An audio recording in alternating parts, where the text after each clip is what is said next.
My introduction to severe mental illness, a world that was totally foreign to me, unknown to me at the time, and my wife, occurred, I'd say, about 9 years ago. My son, who is now 32, had graduated from college and was living in New Orleans, Louisiana, where he was a jazz pianist for a couple of years. And that second year that he was down there, I had gone to visit him, and there were some initial intimations to me that there was something wrong, but being totally ignorant about severe mental illness, I really didn't perceive what was going on or understand what was going on. She was away at college. It was the summer between her sophomore and her junior year, and she was doing summer school. And she called me about halfway through the summer and told me that she had sought counseling with the school counselor. And I was surprised. I didn't know what was going on in her life. She had been away for 2 years. David came home in that early summer, and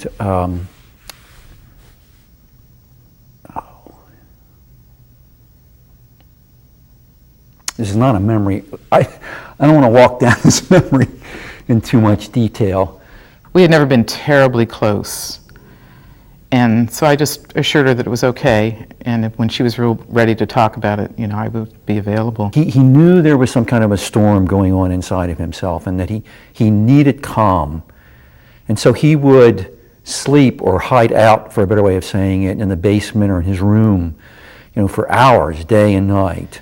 And then later on she called me and told me that the school counselor had told her that she couldn't help her anymore, that she needed to seek professional counseling. And that's when I started to panic and be fearful because I didn't know anything about it. I remember one night he went into what I would describe as a catatonic state. I mean, he just withdrew into himself.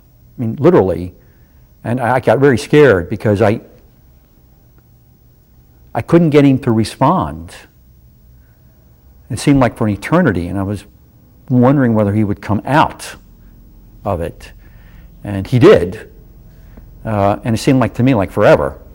I told her to get the Yellow Pages, find somebody that Blue Cross Blue Shield, covers, and so she did.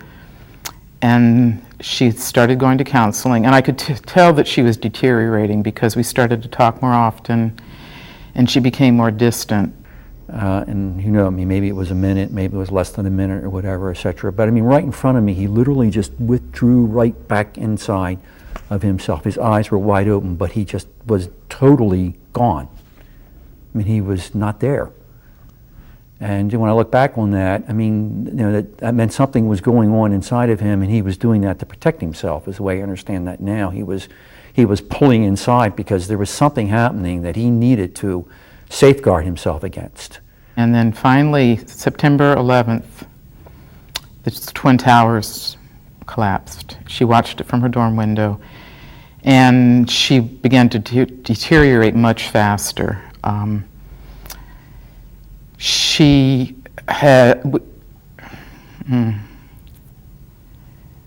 was waiting to get a psychiatric evaluation, and when that came through, she was diagnosed with major depression. And God bless him, he didn't tell us when he was coming home. He just was there.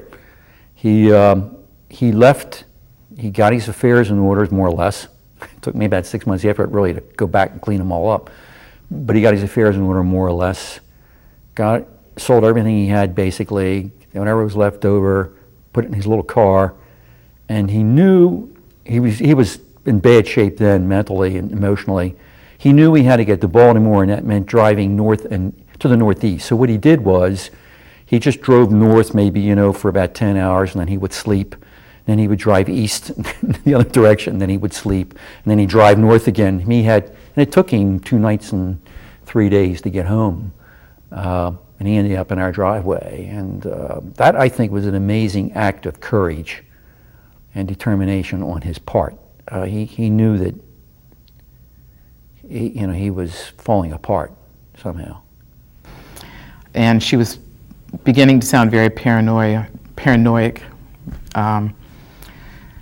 So on October 3rd, I just drove up and went to her dorm and withdrew her from school. And she was very glad to see me. She went willingly. I called her psychiatrist to ask if he recommended that I do that. He said definitely she needed to be home. So I brought her home. He denied, of course, that it was, and that he needed to see a psychologist.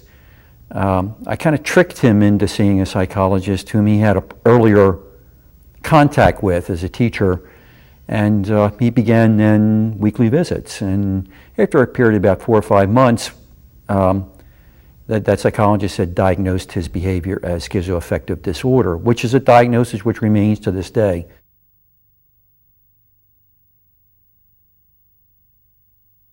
We got married about 20 years ago, and at the time of our marriage, was not aware of the bipolar. She would occasionally get depressed, and just in the ordinary course of things, because events that were going on at the time, I didn't notice the severity of depression. My sister's first symptom was recognized when she had a sudden divorce from her husband. Seemed like everything exploded then. She didn't accept the fact that he was divorcing her so quickly. And at the same time, when things were good, and my wife would get manic, I just thought she was just being really happy for a change. And after seeing her become very depressed, for all of a sudden for her to be very happy, I was like, well, this is great. And she remained in the house for a period of time by herself. And she stopped going to work, and then she started getting irrational, not wanting to be with the family, not wanting to be with anyone. I remember that she was unable to do the things she used to do. She was an excellent mother who went above and beyond to take care of my sister and I. She was a homemaker. She was a wonderful cook and gardener and very active in her community. She started to see things coming out of the television, things talking to her, things coming out of the wall. And we knew then, she had stopped eating, and then we knew then we had to take her to the hospital. It was difficult for her to get out of bed in the morning. She wasn't able to get herself together to take us to school, to even go food shopping, or to even cook a meal or prepare a lunch. She just completely lost the ability to do what she loved to do in life and get by day to day. Like, it was only 2 months before when we were all going to the dances together. 2 months before when he would be in church with us. And then all of a sudden,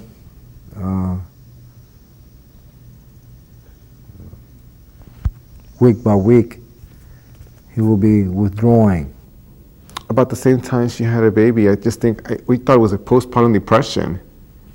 I mean, even the nurses were telling us, like, something's wrong with your sister. Like, they were kind of not being direct about it, but basically we should kind of keep her on observation. And when the child came home, she used to stay up with him, holding him, but holding him. She would not let go of him. We knew that something definitely was wrong with our kid. Something was not right. He was not focusing. He was always close with us, and then all of a sudden, he started pulling away from us as a family, not wanting to be around people. When he starts to stand in space or start to looking around, act like something is bothering him. So when he starts acting like something is bothering him, or he got a lot on his mind or he get very slowed down, then that's the signs of relapse. I received a call. It was about 7 o'clock in the evening, and an officer asked me to describe my husband. And of course, my immediate thought was that he was dead. I was really afraid. I didn't know what was going on. He was very shaky and very paranoid. He was thinking someone was after him, and he was afraid for himself and also afraid for me. This was something totally new to us, you know. Mental illness to us meant crazy, meant people on the street, meant people that talk to themselves. She started to think that people were conspiring against her a lot. She didn't trust anybody. And in fact, that was not the case. He unfortunately had been arrested on a local college campus for doing some very, very odd behaviors. And they included things such as some very ritualistic lining up of alcohol bottles and rocks and tying ropes around himself. And I think at one point he actually exposed himself. And he was arrested. And finally we realized we need to send her to a hospital. This is not normal. I mean, even her color and her face changed. She became paler. She wasn't sleeping.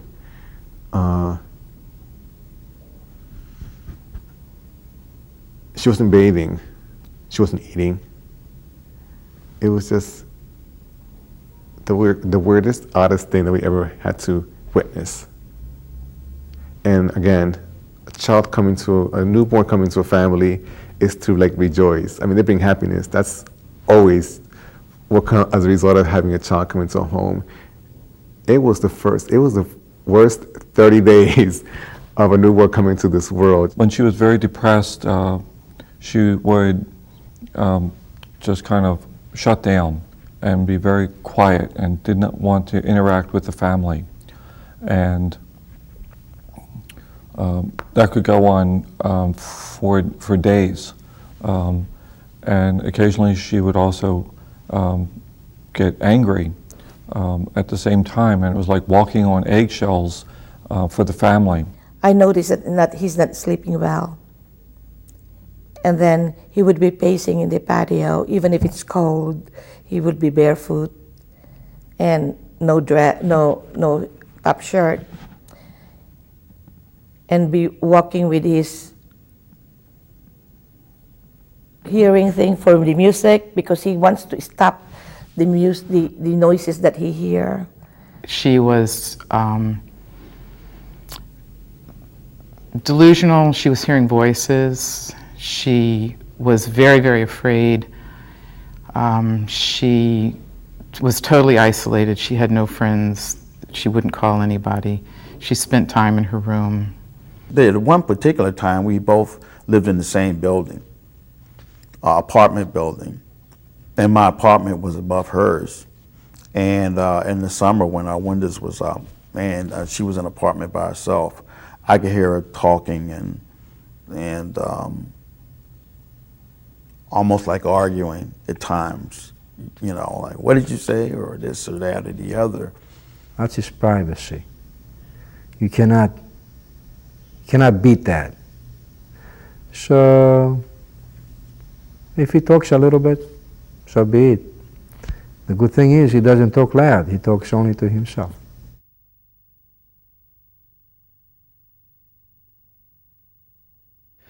In the meantime, David, to try and figure out how he could heal himself, went from total quiet to actually walking the streets of Baltimore every day. And I mean literally, he'd get up at 6 o'clock in the morning and he'd walk maybe 20 miles a day, maybe more, you know, until 8 or 9 o'clock at night. And this went on for, 4 or 5 months.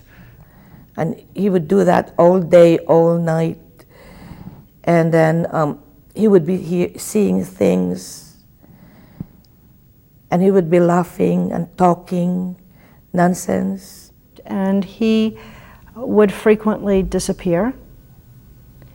He would stop taking his medication and just disappear and be gone for days on end, which was a horrible experience for me, not knowing where he was, knowing that he really wasn't in his right mind, and not knowing how to get help for him.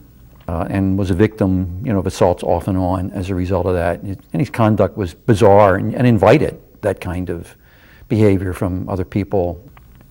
He did, at one point in time, wind up in jail, and I thought the state hospital was a bad situation, but the jail was even worse because they beat him. He was teased and taunted. Over the course of the next 3 or 4 years, basically, his behavior would become more aggressive and more abusive and more antagonistic. I had them bring him to the hospital for an assessment, and they actually brought him into the waiting room in shackles and handcuffs, naked, and walked him through the entire hospital that way into the emergency area.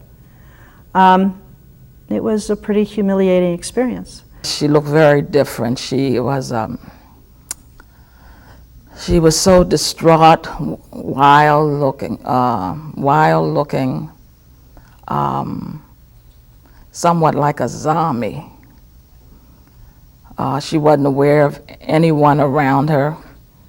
She was just combative. She was hostile. We just couldn't reach her. And that was sad because she didn't even recognize us, that we wanted to help her. And she really fought against us. And that was hard to take, that we couldn't console her. There was a lot of confusion. There was a lot of expectations that we just seemed to not be able to meet. We would have family meetings to talk about how we can make things better for Mom, and it seemed that no matter what we did to try to meet her expectations, it seemed like no matter what we did to try to help her, it wasn't enough, and she became increasingly agitated, very easily angered. And I know that I would often become very scared because I would come home from school and not know what mood she would be in. I started being scared of my own safety, because she was being aggressive a lot of times towards me, towards his mother, towards his sister. I start hiding the knives, I start hiding the keys to the cars, I start hiding my money, I start hiding everything. Meanwhile, I never did that before, After her hospitalization, she was visibly extremely depressed, but also extremely agitated, which made it very hard for my family to understand what was happening to her. Still, she wasn't given the diagnosis at that point of bipolar disorder. They were treating her with cognitive behavioral therapy, and they were also giving her the antidepressant medications along the way. But there always seemed to be a roller coaster. Sometimes the medicine would work, and it might work for a few months, then they would tweak it, and then it would lose its efficacy, and they'd have to go back and, well, let's try something else. And it would be like, just throw it up against the wall and see what sticks. Just see what works. She will physically harm you. Also, like I said, she has attempted to set the house on fire. And on numerous occasions, she has attacked people with knives and cut broken bottles. He will pick up my car, not without my experience, with my approval, and I will give it to him, and he will go crash it, have an accident, and not care for what he did. He will not tell me I hit him. The person who was hit will tell me. He would be in the shopping center and buy all things.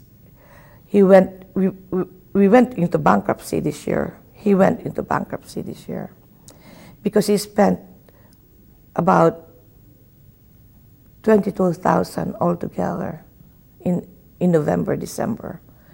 Last episode, it was the same thing, maybe around $12,000. Spending sprees that I do not know. And I think her actions at times when she was manic, whether it be shoplifting or speeding, and the consequences of those actions would then, the consequences of those actions would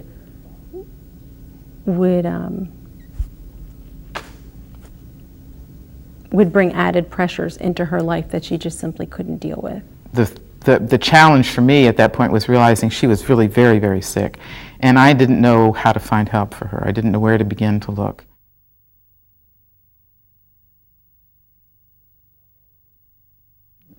So that throughout all of this, there were very scary moments, and in fact, every day I guess we were living on an emotional edge. But yet when my son got sick, I fell apart. And it was a very isolating kind of experience for me, simply because none of my friends had anything like this going on in their lives. It wasn't the kind of thing I could just call someone up and say, you aren't going to believe what's happening, because it was a very shameful kind of thing to talk about. And plus my husband also was extremely angry, and for whatever reason, extremely angry with me. So I became the target of his anger, the target of his illness, basically. He blamed me for his illness. He blamed me for the fact that he was in the hospital. He blamed me for ruining everything in his life. We felt very impotent. We felt, on occasion, we felt very frightened and scared, certainly for David and also for ourselves. We felt very confused, and we felt very isolated. It was a whole new world for us. I remember very clearly the first psychiatrist we went to with David, the first thing he said to us and to David was, there's absolutely nothing in your life's experience that will have prepared you for what you're going through now and will go through in the future. And oddly enough, that was very comforting to me, because that's exactly what the reality was. There was nothing that I had experienced that prepared me for David, for what happened to David and what we were going through. Going into a state hospital and seeing the people just walking and pacing back and forth up and down the hallways with no expressions on their faces, sort of going nowhere but dressed like they were going somewhere. And I was completely undone by the fact that I didn't know how to handle the situation or what to do. The interesting thing was that one of the workers that was at the hospital was a distant relative of my father. I'm not sure what the relationship was there. My father was mortified that this lady worked there, and instead of using her to access information, he actually avoided her, which was kind of interesting to see. He was definitely embarrassed because my father was very prideful. So the fact that one of his children had mental illness was for him it's embarrassing. And it was actually embarrassing as her brother to see his reaction like that, actually, because I knew it was something that she didn't want or desire or have control over. So that was the main problem, watching the shame on my father's face and his reaction, and that I still see to this day, actually. there were times when I didn't feel there was any light. And those times lasted all the way up until a year ago, actually, because there would be crises that I would be unprepared for, because I would go along thinking things are going well, and all of a sudden it's like the rug gets pulled out from under you. I do know that I truly felt like I was the only person experiencing this kind of situation.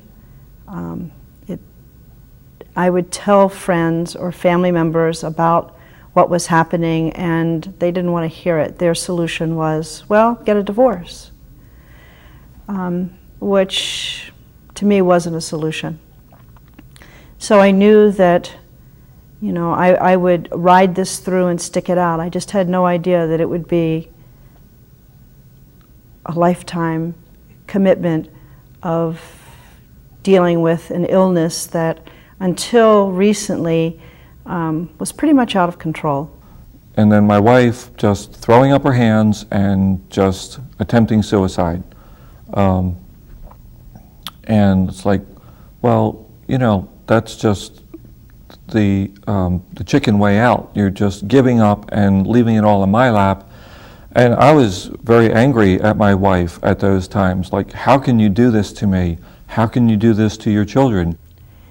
I think the most difficult part of having someone in the family with an illness is that feeling of isolation, that feeling of not knowing what to do, where to turn, how to get the help that I needed. There were times in the very beginning that were very, very dark.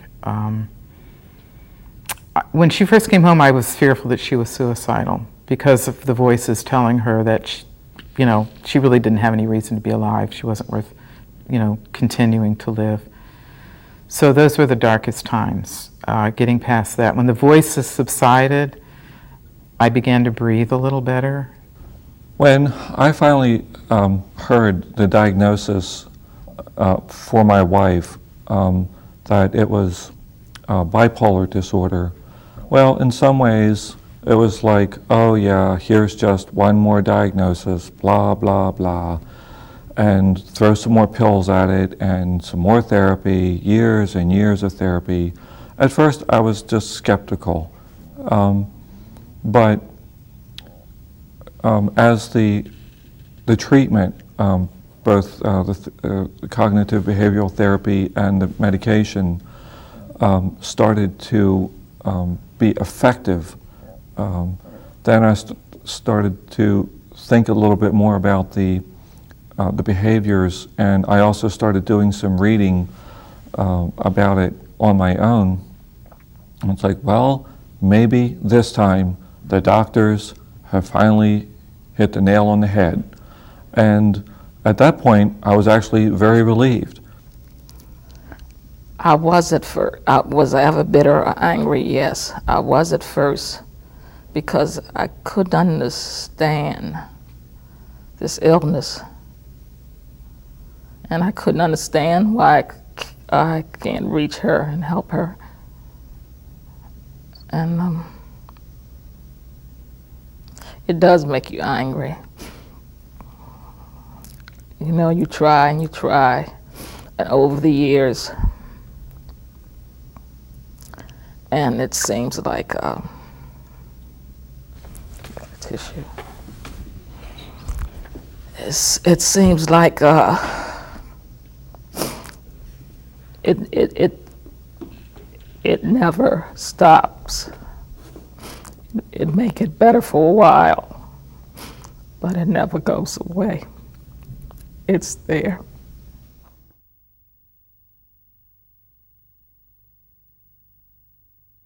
Oh, she was my best friend. I mean, we were in the same grade together, so she and I shared a lot of the same experiences. We had the same friends, same interests, same dislikes. We fought together, played together, and it's kind of weird because I lost that, you know. She was very outgoing person. She was a model. She had her. She was a beautician. She had her own business, and she was very good at it. And she always worked. That's one thing. She was full of life, very outgoing, and very likable. And that's what was so devastating, because it just seemed like this just pushed everything aside that she was, you know. Our relationship as brother and sister sort of kind of ceased as it was in the past, and it transformed into a different relationship. And I still love her as my sister, and she still loves me as her brother, but it's not like we have this bond of brother and sister calling to see how's life and what are your plans for the future. It's more like, are you taking your medication? How do you feel? And it was hard for us to understand, you know, how could she be so good at something, and then all of a sudden, you know, her total life has just disintegrated. She's gone off into another area that we couldn't explain. When your spouse is ill with a mental illness, this is the person that you plan to spend the rest of your life with, to build your hopes and dreams, and to work toward having those things come to fruition. And when it's your spouse who's ill, the role shift that takes place doesn't fit in with the plan that I had when I married my husband. I figured that I would be, go on, continue teaching. We would have our children. We would have a garden. We would, have a nice home that was neat and clean and organized. And my husband would work and, bring money in also. And as it turned out, that was not the case. In the early years, we were very close, very affectionate, very intimate, and as her illness progressed, it became more apparent that we were getting further and further apart. At some point, it was like we were living together alone. I think when it's your spouse who's ill, this is the person who's supposed to share everything with you in life, including the intimacy. And I can honestly say to you that intimacy over the years is gone. It was sad. It was like a loss. I felt like I was mourning somebody who was living but not really with me any longer. Well, after my father died, really two things happened. I lost my father, who was what I considered to be my only stable parent, my only source of stability, and I also lost my mother, not only to mental illness, but to imprisonment. You can cut the grief. It's so thick. It's always there. It never goes away. I don't think it goes away.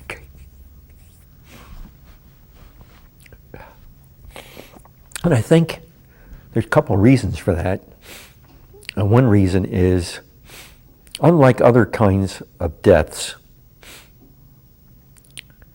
there is no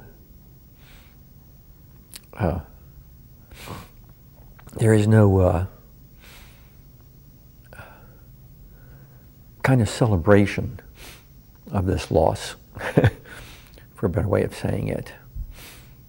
And then the other is, you still have the person with you, and you never lose a sense of the lost opportunity of what might have been. And so you have to always re-accept that you have a new person that's been given to you. And it's that person, that you embrace. I wanted to see the smile so bad. I said, Lord, I want my son back. Just let him smile at me one time. That looking so hard, so serious, and so lonely. It's so sad. He'll just say thank you. If I do thank you, he'll say thank you, but he never smiled.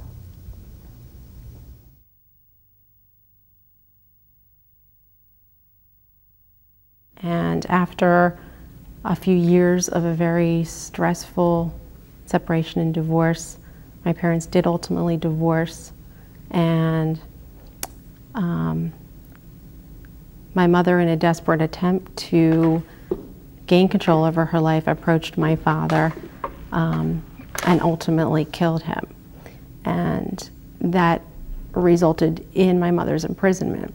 He was eventually hospitalized, eventually spent 12 months in a locked ward in a treatment research unit, was discharged into a psychiatric rehabilitation program, and they have found medication that has benefited him a great deal.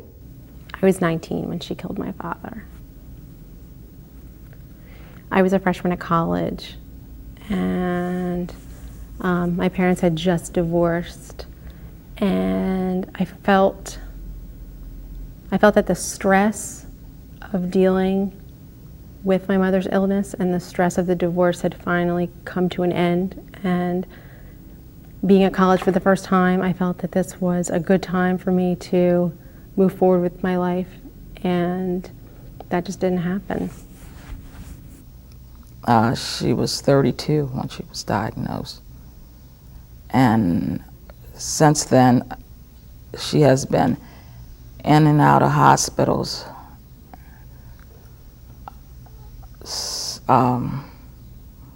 constantly, and some for short stays, some for long stays. But she has never been able to come out and get back into the workforce or being able to care for herself. His mother had the brilliant idea last early September of finding him a music teacher.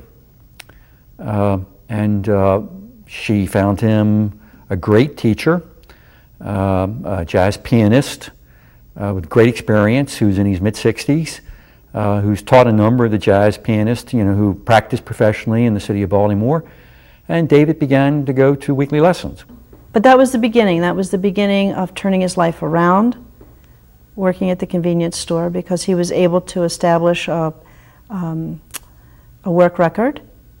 And from there, he was able to get what we call a real job, where he actually has benefits and gets a salary that is not just minimum wage. And he has worked in this current position for the last, I think I said 12 years, but I think it's more like 14 years. And that is just pretty phenomenal to think that as sick as he has been and as sick as he was, that he was able to work. And for him, working was a real turning point. And David himself felt that he needed to say something to the teacher, and so I'm not exactly sure what version of his story of his life he told him, but I'm sure he told him that he had a severe mental illness, and he was in treatment, and he was going to a day program and whatnot and so forth, and he hadn't played music for a long time. And at the end of the story, I said, "Well, what did your teacher say to you, David?" And he said, "Well, he looked at me and just said, 'Oh, you look okay to me.'" And I thought, well, that's the home run.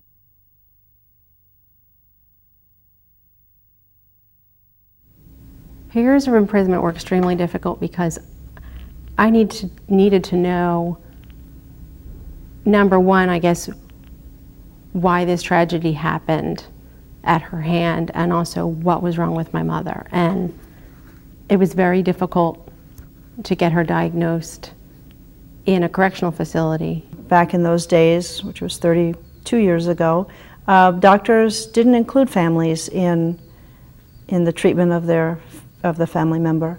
So I didn't know what to do. Of course, the doctors wouldn't say anything to me. They wouldn't explain anything. They didn't explain to her. Why would they explain it to me? I was just the spouse. They really were not willing to give me information about my husband or to help me to understand exactly what their treatments were and what to expect from that. The only thing they did say was she was a severe case and she was hard to stabilize and get her medications properly balance. I really thought she was in good care, but I wasn't quite sure because they weren't able to really express with us exactly what they were doing with her. I remember just seeing her like overly medicated, so I'm like, is that a good thing or a bad thing? She's supposed to be walking around like a zombie or not? And I called the doctor, and I asked the doctor, well, do you think he could be suicidal? And the doctor said, well, of course he could be, but I wouldn't worry, it's not all your fault. And I said, well, wait a minute, he was sick before I married him. How could it be my fault? He said, well, you are putting too much pressure on him. You are pushing him to this point. So if he kills himself, it would probably be your fault. I have a feeling the medical profession has to improve in their empathy and compassion for the illness. And he said, Mama, do I have to do all of this? I said, well, Kenny, they're protecting you. You know, they have to protect you. And themselves too. So they took his shoestrings and all his personal items and gave them to me. And he had a little gown on and sitting on a mat. And that bothered me, but that was the rules we had to follow. They want you to send your child-afflicted family out in the streets if he won't take his medicine. And they discharge these patients prematurely. These patients cannot make decisions. Even decision to go to a house, they cannot make decisions on that because they're psychotic yet. They're not controlled. So if I don't know the statistics, but maybe before, when mental hospitals will house the sick longer and treat them better, diagnose them better, maybe we have less people on drugs in the streets, less people with sex offenses in the streets or crimes in the streets. But that's what we're doing now. We're sending them out to the street, and I will not allow my son to go to the street. It wasn't until she was released after 10 years that I took it upon myself to get her diagnosed, and we moved from doctor to doctor, and the doctors were able to hear her story but also hear the story that I had, and got to hear the experiences that our family had, and he was able to diagnose her with borderline personality disorder and post-traumatic stress. And it was also confirmed that these illnesses did play a large part in why she committed the crime that she did.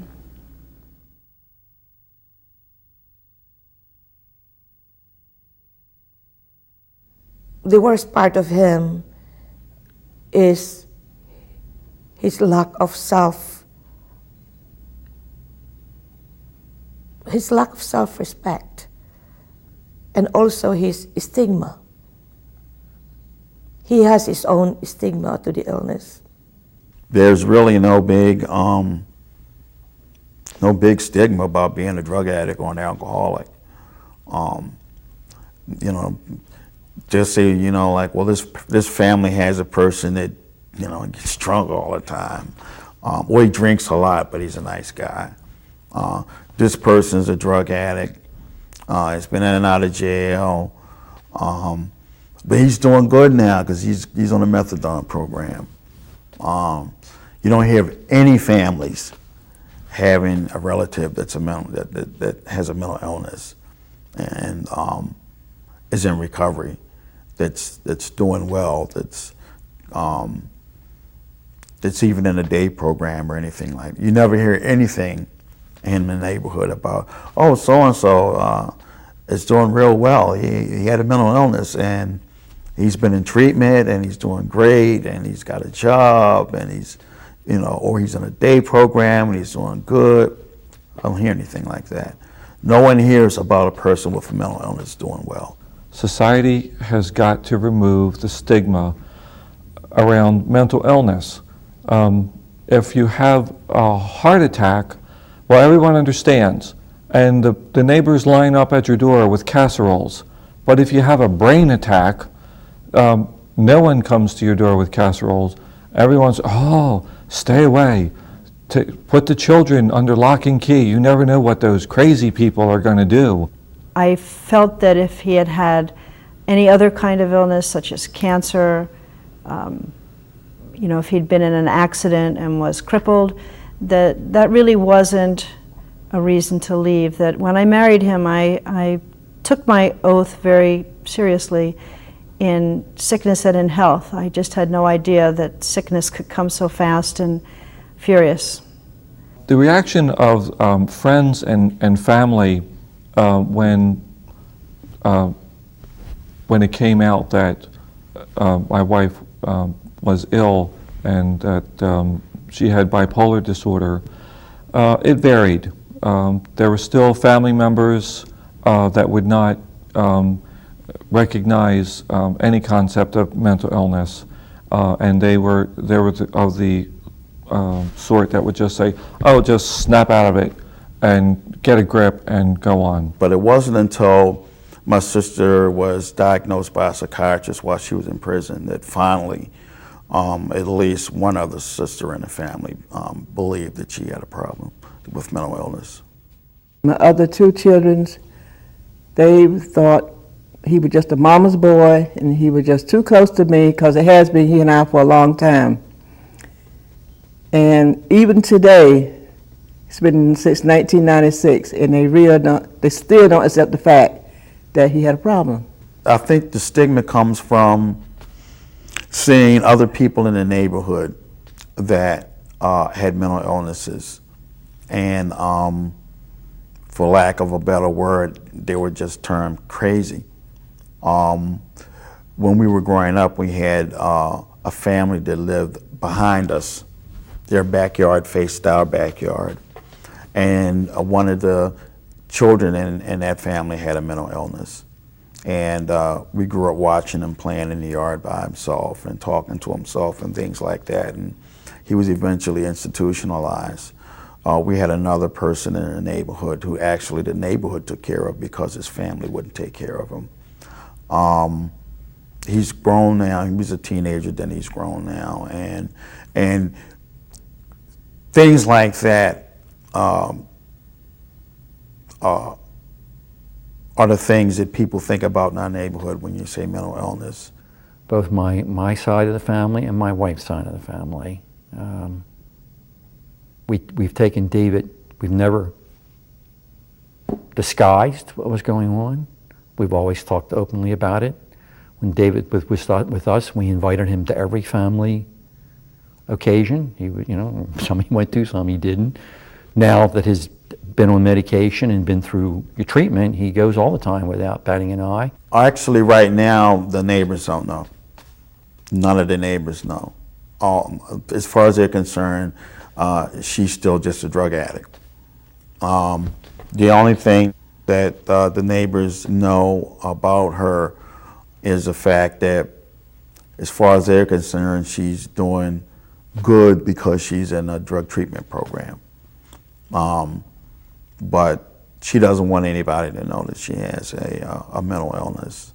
On the other hand, there were friends, particularly at church, who were, we'll just say they were educated people and very concerned. And it was like, oh, okay, we understand. How can we help? And they were great. And they understood when my wife would just burst into tears, and they'd be there literally and figuratively to lend a shoulder to cry on and just be there for her. And that was great. And it was also good for me because then as she was being supported, then I didn't have to carry the weight of the world on my shoulders alone. I had friends that could help me.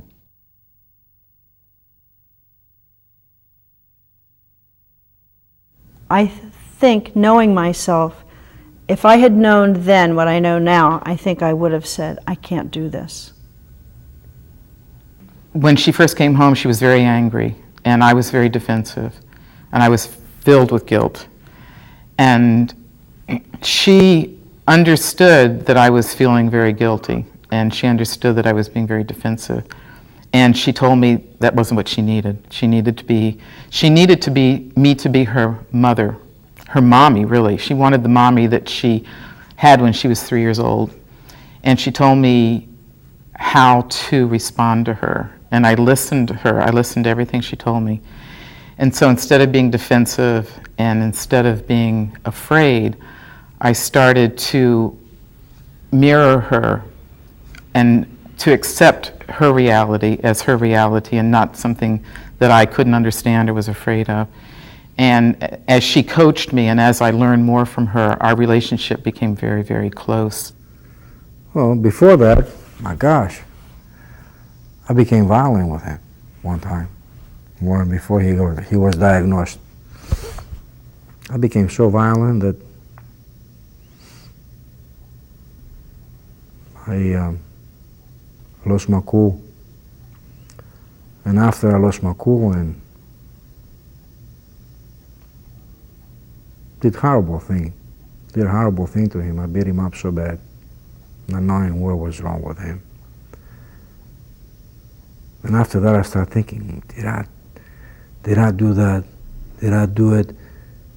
Was I the reason for all these things happening to him now? But it was a situation where I lost control. One of the things she did was she would stay up all night exercising, and I could hear, she was on the 3rd floor, I was on the 2nd, and I could hear her upstairs just, pacing and running and jumping and doing her exercises. So I realized that if we got that energy outside, so we went out and we would walk. Every night I'd come home and we'd go and we would walk. It was a difficult time for me, thinking of what I did to him one time. Yeah, I changed completely around.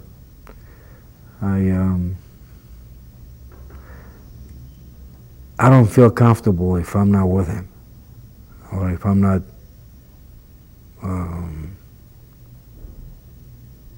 if I don't see him. It's really been a struggle for us as a family. It's been a struggle for my husband too, in that he could not follow through with his plans in life. He certainly didn't want to be, working in a convenience store, which is what he did. He was in graduate school when he became ill, and the only job he could get after years of active illness was sweeping the parking lot in a convenience store. So I think for him that took a tremendous amount of courage, because the store he worked in is right near our house and also very close to where he grew up. So folks that he went to school with were seeing him in this convenience store sweeping the parking lot, and that was not the plan for him. He actually, from the very beginning, has been working in my office as a secretary. I taught my secretaries to adjust to him.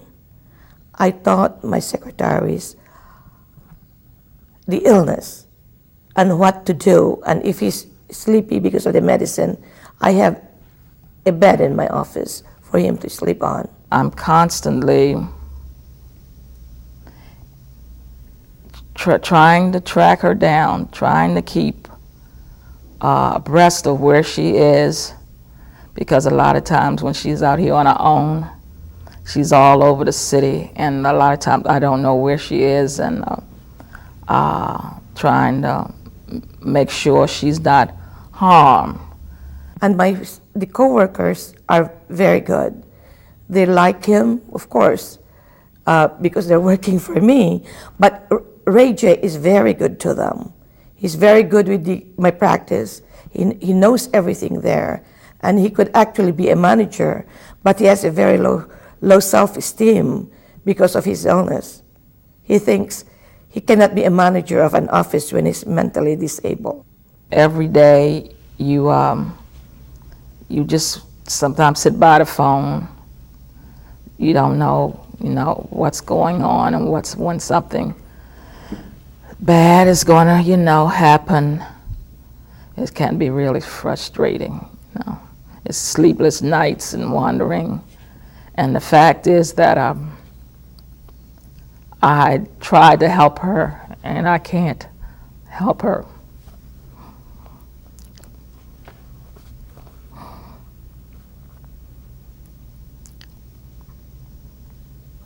Statistics say that 1% of the world's population across all demographics have schizophrenia. 1 out of every 5 families is affected by mental illness. And there are famous people throughout history that have contributed to society that actually have mental illness. For example, Abraham Lincoln. He had severe depression. Back then they call it melancholia.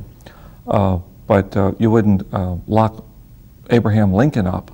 You know, he had Great Depression, but he was also able to serve his country. I think it's important for people to know that the more information that I got, the more I could understand the illness, the easier it was to deal with all of the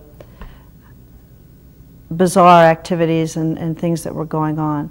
I really dug into it. I read every book I could read. I, you know, did everything I could do to educate myself. And as a result of that, I have basically sworn that I will do whatever I can do to prevent other family members from going through the kind of suffering that I went through.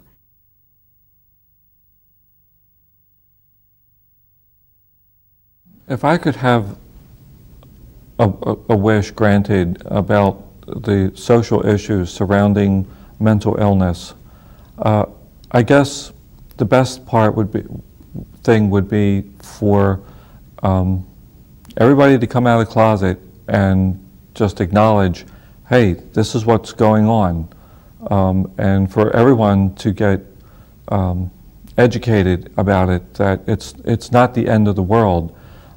There are effective treatments, cognitive behavioral therapy coupled with medications and so on, and good family support. No one came to us and said, we know how to help your mother and we're going to take care of things so that you can take care of yourself. We had to have the energy and the knowledge to get her to treatment so that we could also help ourselves. So really at this point, all 3 of us are victims and we all need help in different ways. I really didn't think that I could keep going by myself. But finding other people to share the experience with has just meant the world to me. So if I could do anything over again, it would be to get involved with other people who are experiencing a relative with a mental illness and learn from them. Because you can't do it by yourself. I think the improvement he's going through is through allowing, you know, my loving him, and also some, maybe 1 or 2 or 3 cousins who come now and go with him, drink with him, not drink, play cards with him or play video with him. There are situations, there are countless people whose situations are invisible to the world and are far worse than our situation. And yet, you know, deal with it with great grace and courage and determination and humor. And, you know, they're just extraordinary people as a result. They're ordinary people who are extraordinary people. And, you know, and are largely invisible, I think, to the world at large, because the challenges they deal with are largely invisible to the world at large.